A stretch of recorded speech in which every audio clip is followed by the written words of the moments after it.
माता आदि भक्तजनों, कैसे हैं आप सब। आप सभी पर माता रानी की कृपा बनी रहे। चलिए एक सुनते हैं एक और मनोरंजक और रोचक कहानी श्री कृष्ण और राधा जी से जुड़ी हुई।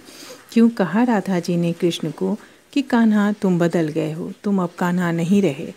क्यों कहा राधा जी ने ऐसा। वृंदावन से मथुरा जाने के बाद श्री कृष्ण फिर कभी भी वृंदावन वापस नहीं लौटे थे। केवल 2 बार वो राधा जी से मिले थे, एक बार कुरुक्षेत्र में और दूसरी बार उस मुसल घटना के पहले, जब शराब पीकर आपस में यादव यदुवंशी लड़ते हुए मारे गए थे। प्रभास क्षेत्र यादवों का एक बहुत ही पवित्र स्थल था और यहाँ का शिवलिंग भी जो सोमनाथ का है वो प्रभास क्षेत्र में ही है। और इस मंदिर का सुसज्जितकरण भी श्री कृष्ण ने ही कराया था और इसके उत्तर में प्रभास का विस्तृत भाग है। इसी स्थान पर मैदान से थोड़ी दूर पर बहेलिये ने श्री कृष्ण के पैर में बाण मारा था। यहाँ हर वर्ष पर पूजा समारोह होता था जिसमें यादव गणतंत्र के सभी लोग आबाल वृद्ध भाग लेते थे। गोलोक जाने से पहले एक बार श्री कृष्ण ने समस्त ब्रजवासियों को प्रभास तीर्थ में मिलने के लिए बुलाया था। वृंदावन से जाने के बाद राधा कृष्ण की यही दूसरी और अंतिम भेंट थी। रुक्मणी भी आई थी। इसके बाद जब राधा और श्री कृष्ण का सामना हुआ तो मिलते ही राधा ने श्री कृष्ण से कहा, कहो कृष्ण कैसे हो। कृष्ण हतप्रभ रह गए। अचकाते हुए उन्होंने कहा कि क्या कहती हो राधा, मैं तुम्हारे लिए कृष्ण कब से हो गया, मैं तो अभी तुम्हारे लिए कान्हा ही हूँ। राधा ने कहा कि नहीं कृष्ण, अब तुम कान्हा नहीं रहे, तुम बदल गए हो। क्या बदलाव आ गया है मुझ में, श्री कृष्ण ने पूछा। राधा बोली, कोई एक हो तब तो बताऊं। अगर तुम श्याम होते सुदामा के पास तुम जाते, सुदामा को तुम्हारे पास नहीं आना पड़ता। तुम बनमाली थे, तुम्हारे गले में बनमाला शोभती थी, शायद तुम्हें नहीं मालूम होगा। तुम्हारे लिए माला बनाने के लिए मैं और मेरी सखियाँ ललिता, विशाखा, अनुराधा, कुसुम, शैव्या आदि वृंदावन के 7 बनों से फूल चुनती थीं। कितनी बार बाहों में खरोंचें आई, ओढ़नियाँ फट जाती थी, घर पर मार पड़ती थी, पर जब तुम वही बनमाला पहनकर हंसते थे तो आत्मा तृप्त हो जाती थी। लगता था कि लोक परलोक दोनों बन गए। आज तुम्हारे गले में वह बनमाला कहाँ गई। आज तुम्हारे गले में हीरे जवाहरात जड़ित सोने की माला है। जिन हाथों में मुरली शोभायमान होती थी उन हाथों में सुदर्शन चक्र आ गया है। जब तुम मुरली बजाते थे तो मनुष्य क्या पशु पक्षी भी सुनने के लिए जुट जाते थे। आज उन्हीं हाथों से संहार कर रहे हो। लोग कहते हैं कि तुम भगवान हो और ऐसा तुमने भी गीता में कहा कि तुम परम ब्रह्म हो, तुम ब्रह्म हो, पर मैंने तो तुम्हें ब्रह्म माना ही नहीं।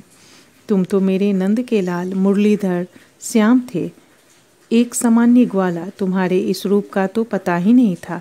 तुमने उद्धव को भेजा था हमें निर्गुण मान बताने के लिए, ज्ञान बताने के लिए। उद्धव ने तो बताया ही होगा कि हमारा प्रेम क्या है और उनकी क्या गति है।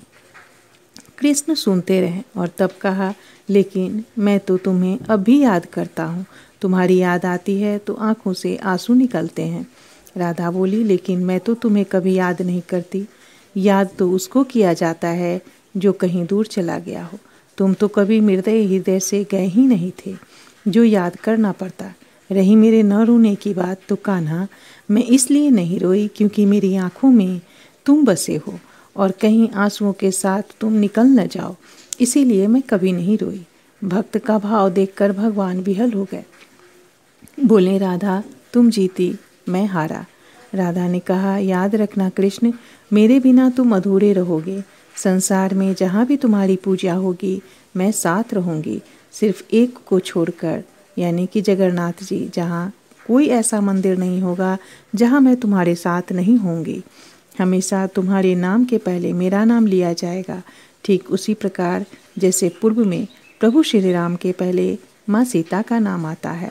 भगवान श्री कृष्ण ने एवं अस्तु कहा और एक अंतिम बात कही कि राधा, जब इस जीवन में मेरी तुम्हारी भेंट नहीं होगी, पर मैं तुम्हें कुछ देना चाहता हूँ, जो भी इच्छा हो मांग लो।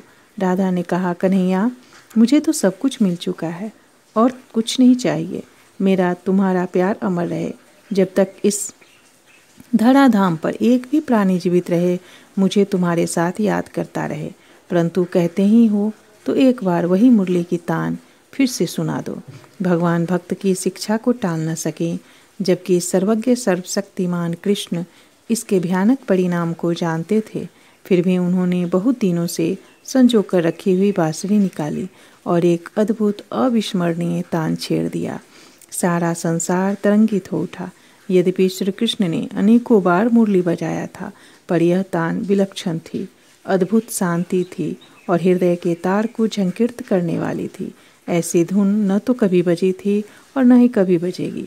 सुध बुध खोकर राधा वंशी की धुन सुनती हुई श्री कृष्ण में ही समा गई। जय श्री कृष्ण। राधे राधे दोस्तों। अगर वीडियो पसंद आए तो वीडियो को ज़्यादा से ज़्यादा लाइक करें, शेयर करें और चैनल को सब्सक्राइब करना बिल्कुल न भूलें। धन्यवाद दोस्तों।